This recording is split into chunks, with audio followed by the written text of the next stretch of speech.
ಮಹಾದಾಸೋಹಿ doctor Sharanabasappa ಅಪ್ಪ ಲಿಂಗೈಕ್ಯರಾಗಿದ್ದಾರೆ. ಜ್ಞಾನ ಭಂಡಾರಿ ಅಂತಿಮ ದರ್ಶನಕ್ಕೆ ಭಕ್ತಗಣ ದೊಡ್ಡ ಸಂಖ್ಯೆಯಲ್ಲಿ ಹರಿದು ಬರ್ತಾ ಇದೆ. ರಾಜಕಾರಣಿಗಳ ಆದಿಯಾಗಿ ಮಠಾಧೀಶರವರೆಗೂ ಕೂಡ ಅವರ ಅಂತಿಮ ದರ್ಶನವನ್ನು ಪಡೆದುಕೊಳ್ಳೋದಕ್ಕೆ, ಅಪ್ಪನವರ ಅಂತಿಮ ದರ್ಶನ ಪಡೆಯೋದಕ್ಕೆ ದೊಡ್ಡ ಜನಸಾಗರವೇ ಹರಿದು ಬರ್ತಾ ಇದೆ. ಇವತ್ತು ಬೆಳಗ್ಗೆ 8 ಗಂಟೆಯಿಂದನೇ ಜನಸಾಗರ ಆಗಮಿಸ್ತಾ ಇದೆ.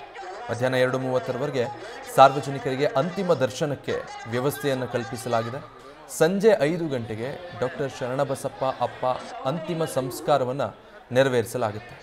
ಶರಣಬಸವೇಶ್ವರ ದೇವಸ್ಥಾನದ ಮುಂದೆ ಅವರ ಅಂತ್ಯಕ್ರಿಯೆಗೆ ಬೇಕಾದಂಥ ಸಿದ್ಧತೆಗಳಾಗ್ತಾ ಇದೆ. ವೀರಶೈವ ಲಿಂಗಾಯತ ಧರ್ಮದ ವಿಧಿವಿಧಾನದ ಹಾಗೆ ಅಂತ್ಯಕ್ರಿಯೆಯನ್ನು ನೆರವೇರಿಸಲಾಗುತ್ತೆ.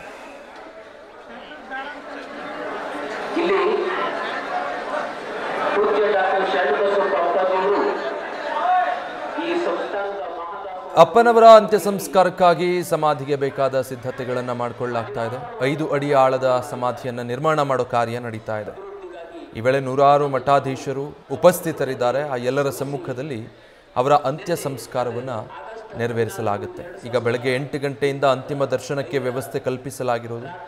ಬಹಳ ದೊಡ್ಡ ಸಂಖ್ಯೆಯಲ್ಲಿ ಎಲ್ಲ ವರ್ಗದವರು ಬಂದು ಅಂತಿಮ ದರ್ಶನವನ್ನು ಪಡೆದುಕೊಳ್ತಾ ಇದ್ದಾರೆ.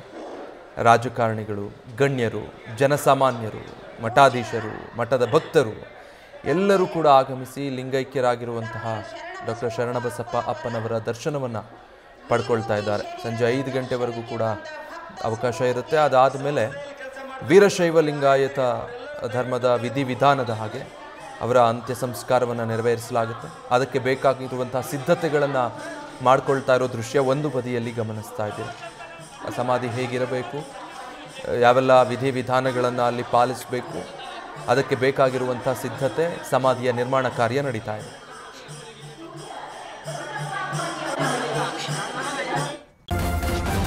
ನ್ಯೂಸ್ ಫಸ್ಟ್ ನಿರ್ಭೀತಿಯಿಂದ ನಿಮ್ಮ ಪರವಾಗಿ.